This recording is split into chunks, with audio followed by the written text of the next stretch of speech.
মসজিদে প্রবেশের সময় আমরা কি দোয়া করব? সিলসিলায় ফুলতুলি হিসাবে তো এটা মানায় না।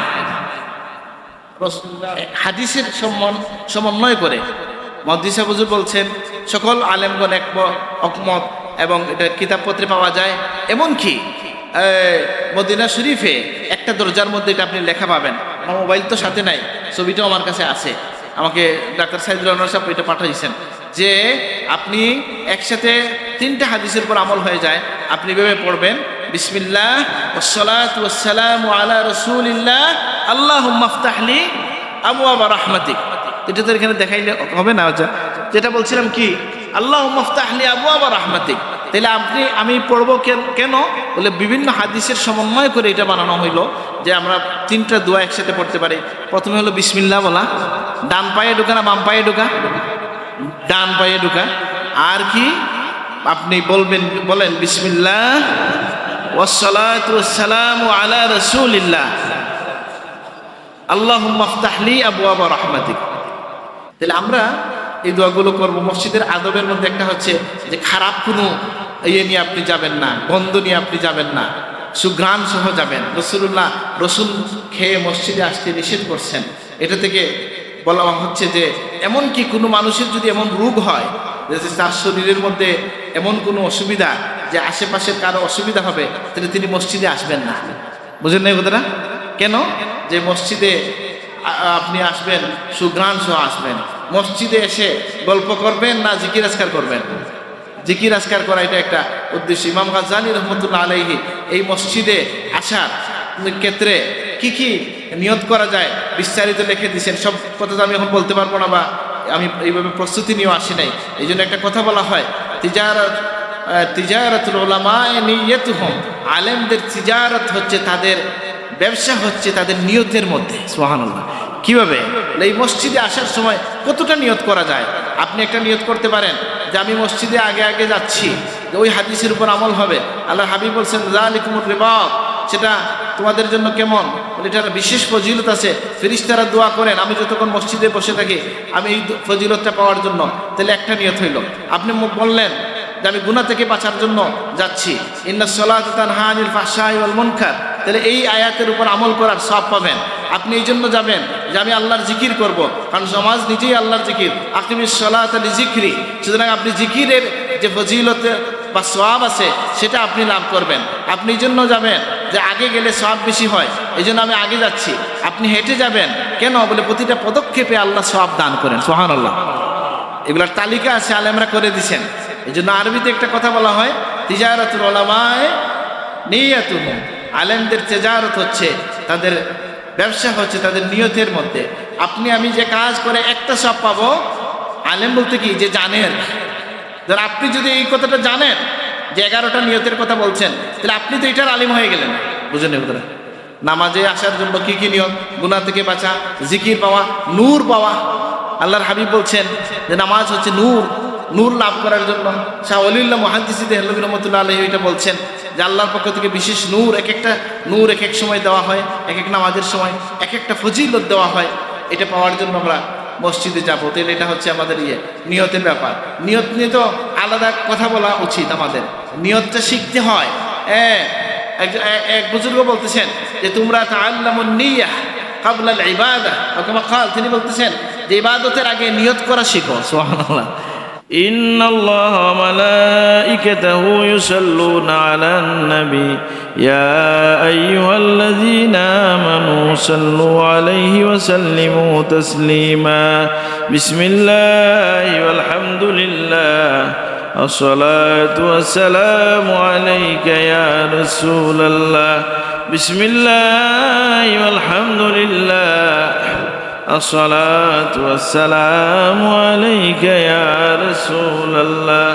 আসসালাতু আলান নবী ওয়াসসালামু আলার রাসূল আশ-শাফিউল আবতাহি ওয়া মুহাম্মদ আরবি।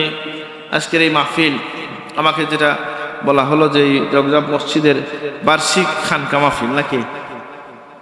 আচ্ছা, তো আমরা শুকরিয়া আদায় করি যে আল্লাহর ঘরে আমরা হাজির হইতে পারছি, আলহামদুলিল্লাহ।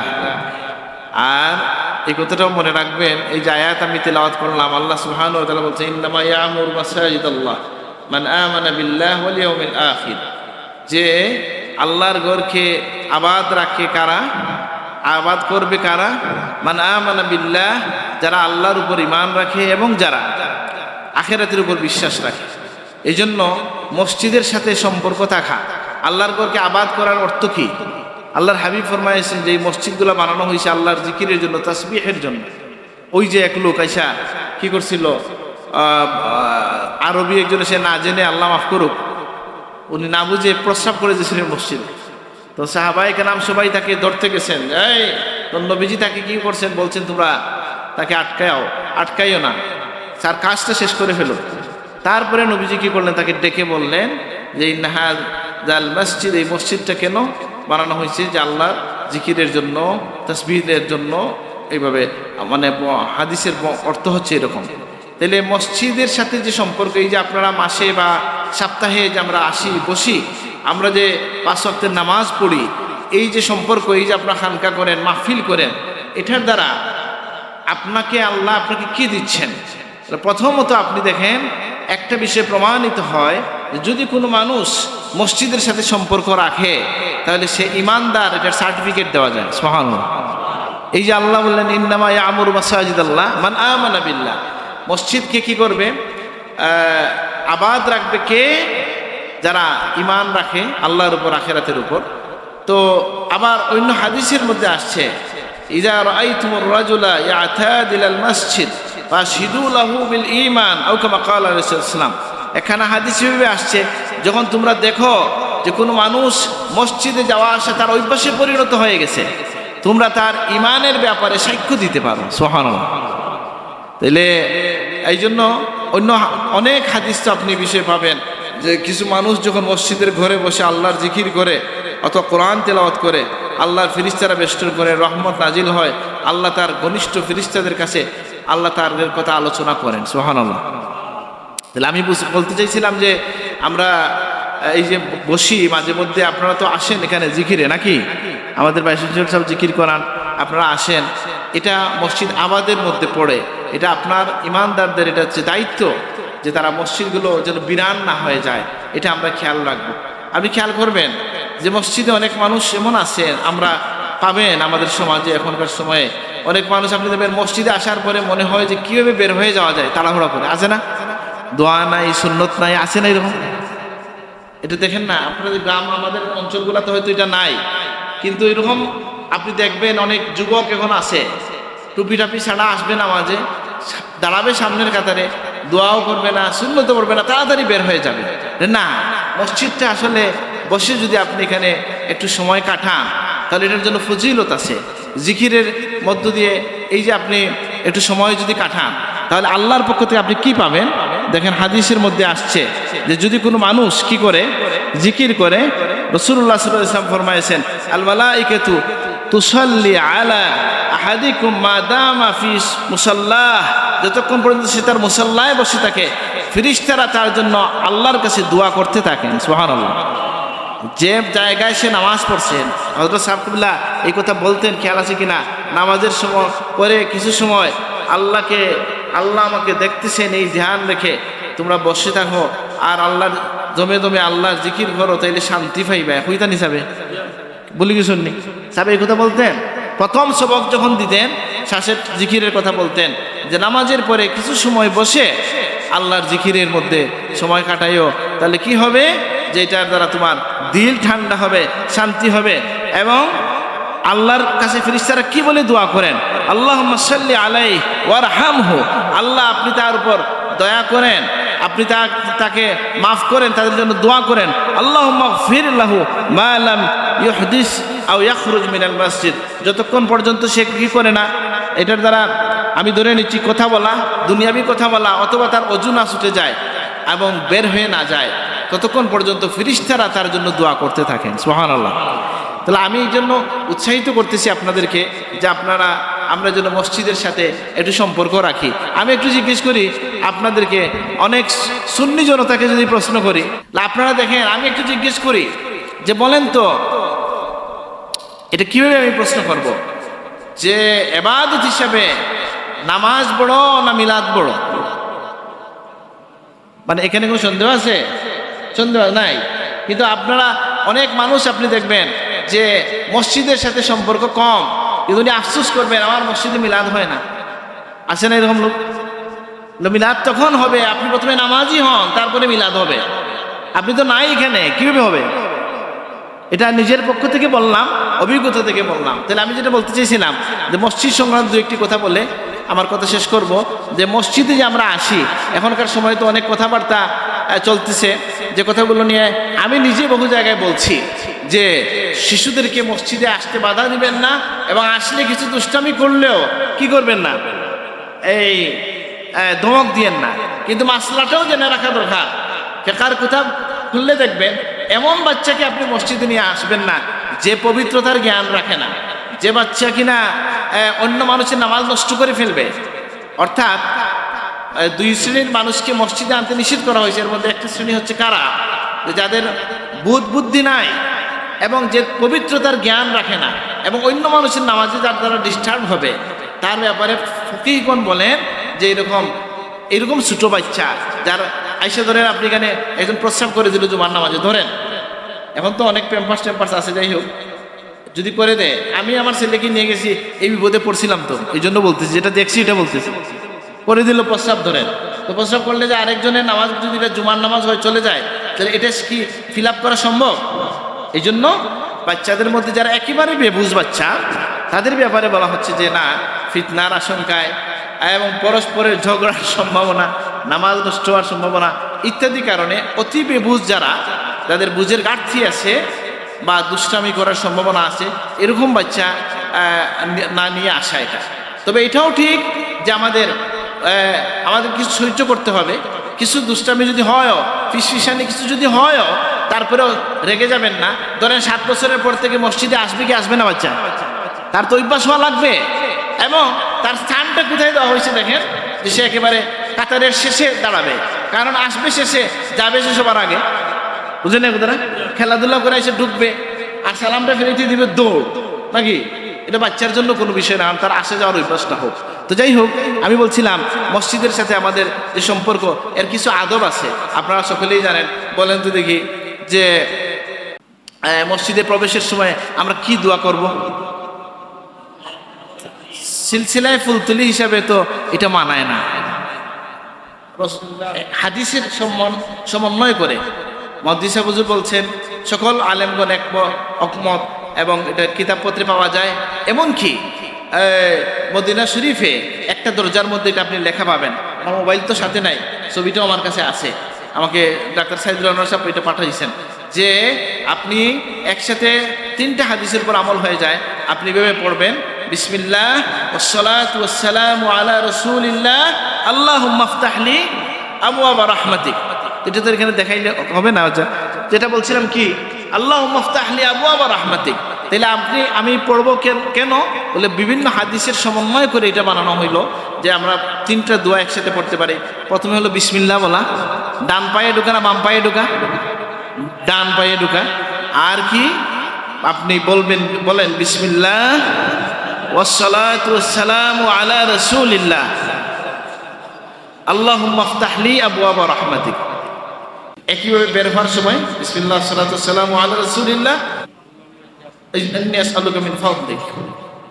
এটা তাহলে আমরা এই দোয়াগুলো করব। মসজিদের আদবের মধ্যে একটা হচ্ছে যে খারাপ কোনো নিয়ে আপনি যাবেন না, গন্ধ নিয়ে আপনি যাবেন না, সুঘ্রাণ সহ যাবেন। রসুল খেয়ে মসজিদে আসতে নিষেধ করছেন। এটা থেকে বলা হচ্ছে যে এমনকি কোনো মানুষের যদি এমন রোগ হয় যে তার শরীরের মধ্যে এমন কোনো অসুবিধা যে আশেপাশের কারো অসুবিধা হবে, তাহলে তিনি মসজিদে আসবেন না। বুঝেন না এই কথাটা? কেন? যে মসজিদে আপনি আসবেন সুঘ্রাণ সহ আসবেন। মসজিদে এসে গল্প করবেন না জিকির আজকার করবেন? জিকির আজকার করা এটা একটা উদ্দেশ্য। ইমাম গাজ্জালী রহমতুল্লাহ আলাইহি এই মসজিদে আসার ক্ষেত্রে কি কি নিয়ত করা যায় বিস্তারিত লিখে দিয়েছেন। সব কথা তো আমি এখন বলতে পারবো না, বা আমি এইভাবে প্রস্তুতি নিয়েও আসি নাই। এই জন্য একটা কথা বলা হয়, তিজারাতুল উলামা নিয়তুহুম, আলেমদের তিজারত হচ্ছে, তাদের ব্যবসা হচ্ছে তাদের নিয়তের মধ্যে। সুবহানাল্লাহ। কিভাবে? এই মসজিদে আসার সময় কতটা নিয়ত করা যায়? আপনি একটা নিয়ত করতে পারেন যে আমি মসজিদে আগে আগে যাচ্ছি, ওই হাদিসের উপর আমল হবে। আল্লাহর হাবিব বলছেন যালিকুমুর রিবাত, সেটা তোমাদের জন্য কেমন? এটার বিশেষ ফজিলত আছে। ফেরেশতারা দোয়া করেন আমি যতক্ষণ মসজিদে বসে থাকি আমি এই ফজিলতটা পাওয়ার জন্য। তাহলে একটা নিয়ত হইল। আপনি বললেন যে আমি গুনাহ থেকে বাঁচার জন্য যাচ্ছি, ইন্নাস সালাতা তানহা আনিল ফাহশাই ওয়াল মুনকার, তাহলে এই আয়াতের উপর আমল করার সওয়াব পাবেন। আপনি এই জন্য যাবেন যে আমি আল্লাহর জিকির করব, কারণ সমাজ নিজেই আল্লাহর জিকির, আকিমিস সালাতা লিজিকরি। সুতরাং আপনি জিকিরের যে ফজিলতে বা সওয়াব আছে সেটা আপনি লাভ করবেন। আপনি এই জন্য যাবেন যে আগে গেলে সওয়াব বেশি হয়, এই জন্য আমি আগে যাচ্ছি। আপনি হেঁটে যাবেন কেন? বলে প্রতিটা পদক্ষেপে আল্লাহ সওয়াব দান করেন। সুবহানাল্লাহ। এগুলোর তালিকা আছে, আলেমরা করে দিছেন। এই জন্য আরবিতে একটা কথা বলা হয় তিজারাতুল উলামায়ে নিয়াতুহুম, আলেমদের তিজারত হচ্ছে তাদের ব্যবসা, হচ্ছে তাদের নিয়তের মধ্যে। আপনি আমি যে কাজ করে একটা সব পাবো, আলেম বলতে কি যে জানেন। ধর আপনি যদি এই কথাটা জানেন যে 11টা নিয়তের কথা বলছেন, তাহলে আপনি তো এটার আলিম হয়ে গেলেন। বুঝলেন এই কথাটা? নামাজে আসার জন্য কি কি নিয়ম? গুনাহ থেকে বাঁচা, জিকির পাওয়া, নূর পাওয়া। আল্লাহর হাবিব বলছেন যে নামাজ হচ্ছে নূর, নূর লাভ করার জন্য। শাহ ওলিউল্লাহ মুহাদ্দিস দেহলভী রহমাতুল্লাহ আলাইহি এটা বলছেন যে আল্লাহর পক্ষ থেকে বিশেষ নূর, এক একটা নূর এক এক সময় দেওয়া হয়, এক এক নামাজের সময় এক একটা ফজিলত দেওয়া হয়। এটা পাওয়ার জন্য আমরা মসজিদে যাবো। তাহলে এটা হচ্ছে আমাদের নিয়তের ব্যাপার। নিয়ত নিয়ে তো আলাদা কথা বলা উচিত আমাদের। নিয়তটা শিখতে হয়। এক বুজুর্গ বলতেছেন যে তোমরা তাআল্লামুন নিয়াহ ক্বাবলা আল ইবাদাহ, অথবা কাল তিনি বলতেছেন যে ইবাদতের আগে নিয়ত করা শিখো। সুবহানাল্লাহ। নিয়ত কিরকম হয় দেখেন আপনারা যে যখন দুই সাহাবীর মধ্যে কথা হচ্ছে ইবাদত কিভাবে করেন, এক সাহাবী খুব সম্ভব মুআয ইবনে জাবাল, তিনি বলতেছেন শোনো আমি কিছু সময় ঘুমাই, কিছু সময় কিয়ামুল লাইল করি, ইবাদত করি। আহতাসিবু আলা নাওমাতি কামা আহতাসিবু আলা কাওমাতি, আমি কিয়ামুল লাইলে যেভাবে সওয়াবের আশা করি ঠিক তেমনি ভাবে আমি ঘুমাই যে এটার জন্য সওয়াবের আশা করি। সুবহানাল্লাহ। এটা কিভাবে একটু ব্যাখ্যা করে দেন তোমাকে। যখন আমি এই উদ্দেশ্যে ঘুমাবো যে আমি আগে ঘুমাইতেছি মোবাইল টোবাইল রাখিয়া, ফজরের নামাজে উঠবো। রাসূলুল্লাহ সরাসরি হাদিস আছে কেউ যদি এশার নামাজ পড়ে ফজরের নামাজে উঠে তাহলে সারা রাত ইবাদতের লেখা হয়। আছে কি নাই? মিশকাত শরীফে হুজুর আছে কি না? আছে। আর আপনি বলেন আর যদি কেউ এই উদ্দেশ্যে রেস্ট করেন যে আমি একটু ঘুমাই, তাহলে ওঠার পরে মন লাগাই আল্লাহ ডাকতে পারবো, শরীরটা সায় দিবে, শরীরের সাপোর্ট লাগে কি না ইবাদতে। আর নামাজে দাঁড়িয়ে ঘুমাই অঙ্গালি ওই বলি বলে একটা বলতে আরেকটা চলে আসতে পারে মুখে, বিরক্ত হয়ে যেতে পারে, অনেক কিছু আছে। এই জন্য সাহাবী বলতেছেন আহতাসিবু আলা নাওমাতি কামা আহতাসিবু আলা কাওমাতি, আমি আমার ঘুমের ব্যাপারে কিয়ামুল লাইল আল্লাহর সামনে দাঁড়াইয়া থাকাকে যেভাবে সওয়াবের আশা রাখি ঠিক তেমনি ভাবে আমি যে ঘুমাই এটার মধ্যে সওয়াব হবে এটা আশা রাখি, কারণ আমি তো ঘুমাই আল্লাহর গোলামির সুবিধার জন্য। সুবহানাল্লাহ। বোঝা গেছে না কথাটা? তো যাই হোক, আমি তো মসজিদের বিষয়ে বলছিলাম যে আমাদের মসজিদে আসার একটা হচ্ছে কি যে আচ্ছা মসজিদে রাসূলুল্লাহ সাল্লাল্লাহু আলাইহি ওয়াসাল্লাম ফরমায়েছেন আমাকে দেখানো হয়েছে যে আমার উম্মতের আমলের মধ্যে একটা বড় আমল যুগ হয় যদি তারা মসজিদ থেকে ময়লা দূর করে দেয়। সুবহানাল্লাহ। আর গুনার মধ্যে বড় গুনাহ দেখানো হয়েছে মসজিদের মধ্যে যদি কেউ থুতু ফেলে, হ্যাঁ, আর এটার কাফারাতুহা হচ্ছে দাফনুহা, কেউ যদি এটা ফেলে দেয় কিন্তু সাথে সাথে এটা মুছে ফেলে তাহলে তার এই গুনাহ মাফ হয়ে যায়। অথবা আরেকজন ফেলে গেছে আপনি যদি এটা সরাইয়ে দেন। আমরা তো আসলে হয় কি গলা বড় করতে পারি, কাজ করতে পারি না। একটু ময়লা যদি আমি দেখি তাহলে আমরা কি করবো, মুয়াজ্জিন সাহেব এমন জোরে ডাক দিব যে ওই লোকের পিলে চমকে যাবে। বুঝেন নাই? আর ইমাম মুয়াজ্জিন সাহেবদেরকে সম্মান করা উচিত। বুঝেন নাই কথাটা? হ্যাঁ, নিজের বাতিজা এটা সেটা অনেকে আছে, ঠিক আছে, কিন্তু আপনি তার পদকে সম্মান করবেন। পদকে সম্মান করা বলতে কি বুঝেন? যেমন ধরেন আমরা যে ইউনিভার্সিটিতে আছি, তো আমাদের স্যার যিনি যারা আছেন সিনিয়র, তাদের জুনিয়ররা অনেক সময় চেয়ারম্যান হয়, ডিপার্টমেন্টের চেয়ারম্যান হয় না? এমনি যখন তারা সবসময় তুমি বলেন ধমক দেন, কিন্তু যখন চেয়ারে ওই লোক বসবেন তখন তাকে ফর্মালিটি মেনটেন করে কথা বলতে হয়। বুঝলেন এই কথাটা? যেমন ধরেন প্রধানমন্ত্রী যদি কথা বলেন তাহলে স্পিকারকে কি বলেন, এমনি হয়তো তুমি বলতে পারবেন। এটা পদের মূল্য আছে কি নাই? আপনার বাতিজা হইতে পারে, সে যদি ইমাম হয়ে যায়, তিনি যদি মুয়াজ্জিন হয়ে যান, আপনার দায়িত্ব হচ্ছে আল্লাহর সম্মানে তাকে সম্মান দেওয়া। নাকি? আর এই যে আপনি একটু ময়লা দেখে আমরা যে হম্বিতম্বি করি, আপনি দায়িত্বশীল হইলে হয়তো বললেন, তার দায়িত্ব এটা সুন্দর করে বললেন, কিন্তু আপনি যদি নিজেই এটা করে ফেলেন তাহলে আল্লাহর হাবিব বলতেছেন তার গুনাহ মাফ হয়। সুবহানাল্লাহ। তাহলে মসজিদে আসার সাথে সাথে আমাদের উপর কিছু দায়িত্ব অর্পিত হয়। এর মধ্যে একটা হচ্ছে যে আমরা এখানে কোনো ময়লা দেখলে এটা দূরে সরাইয়ে দেব। আমরা কি করব না, অহেতুক কথাবার্তা বলবো না, আমরা জিকিরের মধ্যে সময় কাটাবো। আমরা দুর্গন্ধ নিয়ে মসজিদে আসবো না, আতর নিয়ে আসবো, আতর মানে ঘ্রাণের সাথে আসবো, এমন কিছু খেয়ে আসবো না, এমন কোনো অবস্থায় আসবো না যে মানুষের কষ্ট হয়। আমার এখানেও আমার অন্য বক্তব্য আছে। আমাদের সমাজে আপনি দেখবেন অনেক মানুষকে এরকম দেখেন কিনা যে খুব নামাজি মানুষ, কিন্তু হঠাৎ কাজে লাগছেন, ঘর মুছতে লাগছেন বা বই ঠিক করতে লাগছেন, অথবা বাইরে কাজে লাগছেন মাঠে। আপনি যদি জিজ্ঞেস করেন আঙ্কেল নামাজ চলে যায় তো, আরে এইভাবে তো নামাজ পড়তে পারি না, হ্যাঁ বালা করে গোসল টুসল করিয়া সুন্দর হয়ে গিয়ে পড়বো নামাজ। আপনি বুঝেন নাই, আপনি যদি এই গরমাক্ত অবস্থায় এই দুলুদ শরীফের বদনে আপনি যখন আল্লাহু আকবার বলে দাঁড়াবেন, আল্লাহর বেশি মায়া লাগে। বুঝেন নাই? আপনি আপনার মতো করে তো শরীয়ত বানাইতে পারবেন না। আল্লাহু আকবারের আহ্বান আসছে, আমি সাথে সাথে যেন যেতে পারি। আল্লাহ তুমি তৌফিক দান করো, আমিন। ইবনুল মুবারক রহমতুল্লাহ আলাইহি অনেক জায়গায় এটা বলছি আমি, প্রসিদ্ধ ঘটনা। ইবনুল মুবারক রহমতুল্লাহ আলাইহি দেখলেন যে তার পাশের বাড়ির যে কামার ছিল, তিনি তাকে একটা অবস্থায় দেখে তিনি গেলেন, তিনি তার স্ত্রীকে জিজ্ঞেস করলেন। আলেমদের এই সমস্ত প্রশ্ন আসলে বুঝিয়েন যে আলেমকে জিজ্ঞেস করছেন মানে কি আপনার আমার মতো কি তা গরুর ভিতরে আমায় গিয়ে বলছেন বুয়াই খোঁজ হয়ে গেল নি, না পর্দার আড়াল থেকে জিজ্ঞেস করছেন, এগুলো বুঝে নিয়েন। পর্দা আছে কি নাই ভাই? আছে। তিনি গেলেন গিয়ে জিজ্ঞেস করলেন ওই মহিলাকে, পর্দার আড়াল থেকে জিজ্ঞেস করলেন যে আপনি বলেন তো আপনার স্বামীর আমল কি ছিল? আমি তো তাকে জান্নাতে খুব উঁচু মাকামে দেখলাম। সুবহানাল্লাহ। উনি কি ছিলেন? কামার। কামার কাকে বলে? সিলেটে আমরা কিতা বলি? কামারও তো বলি, কামার বলি নাকি? আচ্ছা, কামারটাকে খামার করি আর কি সিলেটি ভাষায়। কামারের কাজ করেন, লোহা পিটানোর কাজ করেন।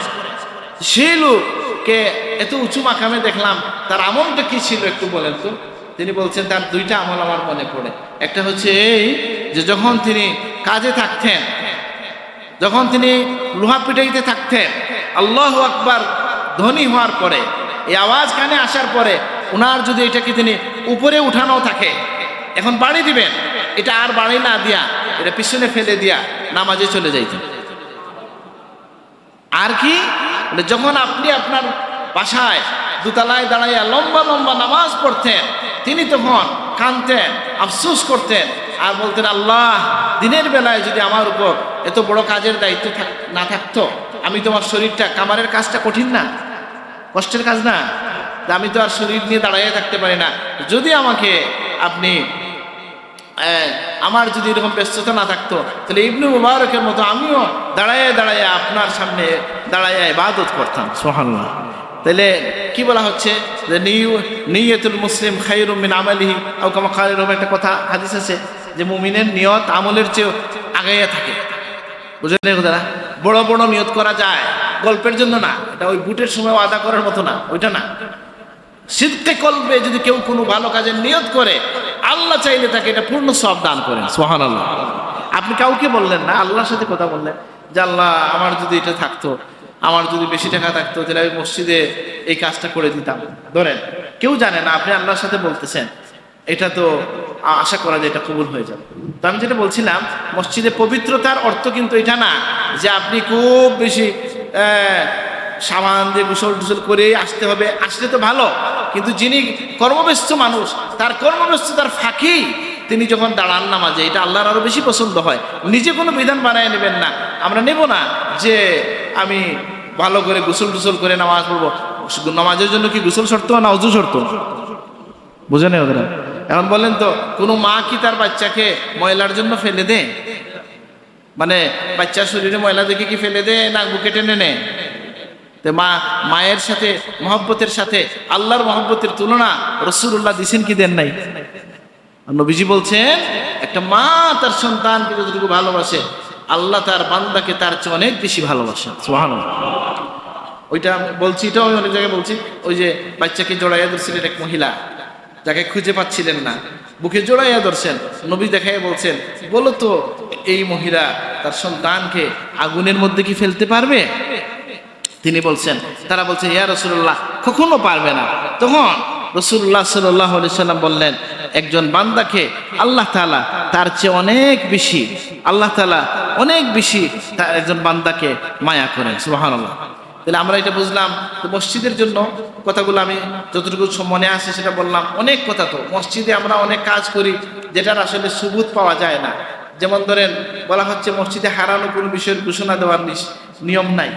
তারপরে আপনি এই জুড়ে কথা না বলা, হ্যাঁ, আদবের সাথে থাকা, এবং মসজিদে আপনি সামনের কাতারে আসার চেষ্টা করা। রাসূলুল্লাহ ফরমায়েছেন মসজিদে বসার আদবের মধ্যে একটা হচ্ছে এই যে আপনি মসজিদে যদি, রাসূলুল্লাহ বলতেছেন, যদি তোমাদের মধ্যে জানতে তোমরা আজান দেওয়ার মধ্যে আর প্রথম কাতারের মধ্যে কি সওয়াব, তাহলে তোমাদেরকে এই জিনিসের জন্য আমার উম্মতের মধ্যে, মুসলমানদের মধ্যে কি করা লাগতো? লটারি দেওয়া লাগতো। সবাই চাইতো আমি আজান দেব, সামনের কাতারে থাকবো। আল্লাহ আমাদেরকে সামনের কাতারে নামাজ পড়ার তৌফিক দান করো, আমিন। সাহাবায়ে কেরাম শুধু সামনের কাতারে নামাজ পড়তেন না, কেউ কেউ বলেন আমরা ডান দিকে বসতাম যাতে রাসূলুল্লাহ সালাম ফিরে এলে নবীজির চেহারাটা দেখতে পারি। সুবহানাল্লাহ, সুবহানাল্লাহ, সুবহানাল্লাহ। তাহলে যাই হোক, আমরা যেটা বলছিলাম যে আমি আমার কথা শেষ করব, যে আমরা এই মসজিদের আদবের মধ্যে যেগুলো মনে আছে বললাম, আমি এক দুটো এখানে লিখে নিয়ে আসছিলাম। হ্যাঁ, দেখেন, আপনি খেয়াল রাখবেন যে ডান পাতে আমরা ঢুকবো, দোয়ার কথা বলা হলো। আরেকটা বিষয় আছে যে মসজিদবাসীকে সালাম দেওয়া, এটা কিন্তু সবসময় না। অনেকে আছে খুতবার মধ্যে কি সালাম দিয়ে দেন, দেওয়া যাবে? দেওয়া যাবে না। মসজিদে গেলে আপনি অন্য মানুষকে মারাইয়া যাবেন না, বুঝলেন এই কথাটা? আসে না অনেক সময় যে মাথার উপর দিয়ে যাওয়া। দুইটা কথা এখানে, যদি কেউ গ্যাপ রেখে বসে তার মাথার উপর দিয়ে যাওয়া উচিত, বুঝলেন এই কথা? প্রথমে যারা আসবেন তার দায়িত্ব হচ্ছে গ্যাপ রাখবেন না, আর গ্যাপ যদি না থাকে তাইলে আর আপনি এখানে পেটাগিরি হইলে ঢুকেন না। এমনকি মুরব্বী হইলেও না, পদস্থ নেতা হইলেও না, যেখানে আসছেন সেখানে আপনার জায়গা নাকি। আবার কেউ যদি উঠে যায় তাহলে নিয়ম হচ্ছে এই জায়গায় তার হক আছে কিনা। মজলিসের আরেকটা আদব হচ্ছে যে যদি তিনি এখানে থাকেন, আসতে চান ফিরে, এমন একটা কিছু রেখে যাবেন, মোজা বা একটা কিছু, যে আমি আবার ঘুরে আসতেছি। রাসূলুল্লাহর হাদিস থেকে এটা বোঝা যায়। আর যদি কিছু না রেখে যান তাহলে এই জায়গায় তার অধিকার থাকে না। আর রেখে গেলে তখনকার সময় তো আর দামি জিনিস রেখে যাওয়া বোধহয় ঠিক হবে না, না মোবাইল তৈরি দেখি। হ্যাঁ, আচ্ছা, তাহলে যেগুলো রাখা যায় এগুলোই রাখবেন আর কি। আচ্ছা, আর কি মসজিদে প্রবেশের পরে একটা বিষয় হচ্ছে যে প্রথমে আপনি 2 রাকাত নামাজ পড়ে নেবেন, যদি এটা মাকরুহ কোনো সময় না হয়। সেটাকে কি বলা হচ্ছে? তাহিয়াতুল মসজিদ। এটা যখনই ঢুকবেন তখন। কেন? যে যদি নিষিদ্ধ সময় না হয় নামাজ পড়বেন। আল্লাহর ঘরে আসার জন্য শুকরিয়া আদায় করি যে আমি আসতে পারছি, আলহামদুলিল্লাহ। অন্য হাদিসের মধ্যে আসছে যে আল্লাহ বলতেছেন যে মসজিদগুলো হচ্ছে আমার ঘর, জমিনের মধ্যে আমার ঘর হচ্ছে কোনগুলা? মসজিদ। আর উম্মারুহা, যারা এটার হচ্ছে কারা? মেহমান কারা? এটা আবাদকারী হলো জুওয়ারুহা। এটাকে যারা আবাদ করে, জাইর যারা আসে এই মসজিদে, তারা হচ্ছে আমার মেহমান। আর মেজবানের দায়িত্ব হচ্ছে মেহমানকে কদর করা। সুবহানাল্লাহ, বুঝেননি? আপনি যখন অজু করে পবিত্র অবস্থায় মসজিদে এসে প্রবেশ করেন, তাহলে আল্লাহ বলতেছেন আমার দায়িত্ব হচ্ছে আমি তাকে কি করব? কদর করব। সুবহানাল্লাহ। সংক্ষেপে আমি 2-1টা কথা বলে শেষ করব এবং আপনারা রেকর্ড বন্ধ করে দেবেন, ঠিক আছে? আচ্ছা, সেটা কি? একটা হচ্ছে মসজিদ আল্লাহর কাছে সবচেয়ে প্রিয় জায়গা, সকলে জানেন কি না? আচ্ছা, হাদিসের মধ্যে কি আসছে? আল্লাহর হাবিব ফরমাইছেন, মুসলিম শরীফের হাদিস, ক্বালা আহাব্বুল বিলাদি ইলাল্লাহ মাসাজিদুহা ওয়া আবগাদুল বিলাদি ইলাল্লাহ আসওয়াকুহা। আল্লাহর কাছে সবচেয়ে পছন্দের জায়গা হচ্ছে কি? মসজিদ। সবচেয়ে অপছন্দের জায়গা কি? অপছন্দের বাজার। সবাই জানে এই বাজারে যাব না, বলে যাবো, একটা দোয়া আছে, এটা পড়লে আর গুনাহ খাতা থাকে না। আর আমার বুঝের একটু গন্ডগোল ছিল, আমি তখন আলিম ক্লাসে ছিলাম, যে কেন বাজারকে এত খারাপ বলা হয়, বাজারে তো যাইতে হয় নাকি। আমার শিক্ষা হয়ে গেল যে আমার জীবনে এই 50 বছরের কাছাকাছি বয়সে আমি যত কিছু জীবনে সবচেয়ে খারাপ কথাটা বাজারেই শুনছি। আমার বুঝ হয়ে গেছে বাজারকে কেন খারাপ বলা হয়। আর এক একজন এক এক ভাষায় কথা বলে, বিভিন্ন শ্রেণী পেশার মানুষ আসে। সুতরাং মসজিদ কারণ ছাড়া বাজারে যাওয়াটা উচিত না, আবার কারণে গেলে কোনো ক্ষতি নাই, নিষেধ নাই।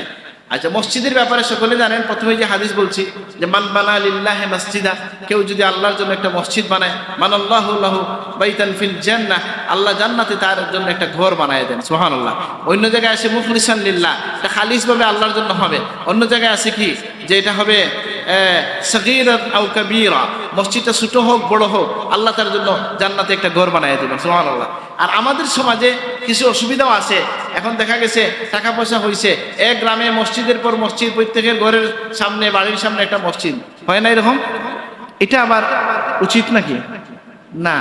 আর আমরা দেখবেন রাসূলুল্লাহ সাল্লাল্লাহু আলাইহি ওয়াসাল্লাম কিছু সাহাবী বলছেন, ইয়া রাসূলুল্লাহ, আমাদের মসজিদগুলোকে, মসজিদ থেকে আমাদের বাড়িটা একটু দূর, মসজিদের কাছে আমাদের বাড়ি বানাইতে চাই। নবীজি বলছেন, তোমরা জানো তোমাদের প্রতিটা পদক্ষেপকে আল্লাহ হিসাব রাখেন, সওয়াব দান করেন। তারা বলছেন, ইয়া রাসূলুল্লাহ, আমরা দূর থেকেই আসবো, আমাদের সওয়াব দরকার। সুবহানাল্লাহ। তাইলে একটু মসজিদ নিয়ে প্রতিযোগিতা হইতে পারে আল্লাহর ওয়াস্তে, এটা শুধু নিজের নামের জন্য না, নিজের বাবার নামের জন্য না, বাড়ির নামের জন্য না, খালিসভাবে যদি মসজিদ বানাই আমরা, তাহলে আমরা এই ফজিলত পাবো। আর কি মসজিদে গেলে কি হয় বলে, যে ব্যক্তি মান তাতাহহারা ফি বাইতি সুম্মা মাশা ইলা বাইতিন মিন বুয়ুতিল্লাহ লিয়াকদিয়া ফরিদাতান মিন ফরাইদিল্লাহ কানাত খুতওয়াতুহু ইহদাহুমা তুহাত্তু খতিআতুহু ওয়াল উখরা তুরফা দারাজাতুহু বা দারাজাতুহু। যে ব্যক্তি, সহিহ মুসলিমের মধ্যে আসছে যে কোনো ব্যক্তি যদি তার ঘরে ওযু করে পবিত্র হইয়া সুঘ্রাণ মেখে সে যদি কোনো ফরজ নামাজের জন্য যায়, তাহলে প্রত্যেকটা পদক্ষেপে আল্লাহ। আর কি মসজিদের এই যে হাদিস বললাম যে রাসূলুল্লাহ সাল্লাল্লাহু আলাইহি ওয়াসাল্লাম ফরমায়েছেন, আল মাসাজিদ বুয়ুতুল্লাহ, আল মাসাজিদ বুয়ুতুল্লাহ ফিল আরদ ওয়া হাক্কুন আলাল মাজুর আন ইউকরিমা জাইরাহু, জমিনের মধ্যে মসজিদগুলো হচ্ছে আল্লাহর ঘর। আর আল্লাহ যেহেতু মেজবান, আল্লাহর দায়িত্ব হচ্ছে মেহমানদেরকে তিনি কদর করবেন। সুবহানাল্লাহ। একইভাবে বলা হচ্ছে কি যে যারা মসজিদে থাকবেন, ইন্না উম্মার বুয়ুতিল্লাহ হুম আহলুল্লাহ আযজা ওয়া জাল, মসজিদে যারা আবাদ রাখে তারা আল্লাহর পরিবারের লোক। সুবহানাল্লাহ। আর কি মসজিদে যদি আপনি কি করেন, নিয়মিত যাওয়া আসা করেন, এই হাদিসখানে একটু আগেই আপনাদেরকে বলছি, ইন্না শাইতান, যে আমাদের ইমান রক্ষার একটা মাধ্যম হচ্ছে জামাতের সাথে নামাজ আদায় করা। রাসূলুল্লাহ সাল্লাল্লাহু আলাইহি ওয়াসাল্লাম ফরমায়েছেন, তারগীব তারহিবের মধ্যে আসছে যে দেখো শয়তান মানুষকে ওইভাবে শিকার করে, যবে কোনো পাল থেকে ভেড়া আলাদা হয়ে যায়, তখন সেই ভেড়াকে যেভাবে শিকার করে, ঠিক সেইভাবে শয়তান মানুষকে তার ইমান হারা করে দিতে চায়। সুতরাং রাসূলুল্লাহ ফরমায়েছেন, আলাইকুম বিল জামাআহ ওয়াল আম্মা ওয়াল মসজিদ, তোমাদের দায়িত্ব হচ্ছে জমাতবদ্ধ হয়ে থাকা, মসজিদে থাকা, মসজিদের সাথে থাকা। একাকি না মসজিদে? মসজিদে আসলে সব বেশি না কম? কত গুণ বেশি? 27 গুণ না 25 গুণ? 27 গুণ বেশি সব আছে। এরপরে আমি দুইটা হাদিস বলে শেষ করব। এই হাদিস আমি আগে বলছি, যারা রাআইতুমুর রাজুলা ইয়াতাদিল আল মসজিদ ফাশহিদু লাহু বিল ঈমান, যদি তোমরা দেখো কোনো মানুষ মসজিদে যাওয়ার অভ্যাস হয়ে গেছে, তাহলে তোমরা তার ঈমানের সাক্ষী দিতে পারো। সুবহানাল্লাহ। আরেকটা হচ্ছে কি, প্রিয় নবী বলছেন, যে ব্যক্তি মাশাইন যারা ফিজ জুলাম ইলাল মসজিদ বিন নূর আতাম ইয়াউমাল কিয়ামা, অন্ধকারের মধ্যে মসজিদে যারা হেঁটে আসবে, কিয়ামতের দিনে কিয়ামতের দিনে আল্লাহ তাদেরকে পূর্ণ নূর দান করবেন। সুবহানাল্লাহ। তাহলে আমরা যেন মসজিদের সাথে সম্পর্ক রাখি, এবং এই যে আপনারা জিকিরের মহফিলে আসেন, এটাও কিন্তু একটা মসজিদের আবাদকারীদের মধ্যে আপনারা শামিল হবেন। বলেন তো কয়দিনে হয় জিকিরটা? কয়দিনে হয়? মাসে হয়। আসলে উচিত হচ্ছে পারলে সম্ভব হলে সপ্তাহে সপ্তাহে বসে জিকির করা। আর আমরা এটা তো মনে করি যে মেহমান আসা লাগবে, এই জন্য অনেক সময় এটা হয় যে না, মেহমান আসা কোনো দরকার নাই, নিজেরা বসে ইমাম সাহেবকে নেওয়া হইলো একটু জিকির আজকার করা, চেষ্টা করা। বিশেষ করে জুমার দিনের ফজিলত আপনারা জানেন, আগে আসা, মসজিদের সামনে কাতারে বসা, ইমামের কাছে বসা, আলাদা আলাদা ফজিলত, এগুলো বলে শেষ করা যাবে না। আমরা অন্য সময় বিস্তারিত বলবো। আমি আমার কথা এখানে শেষ করলাম। আসসালামু আলাইকুম।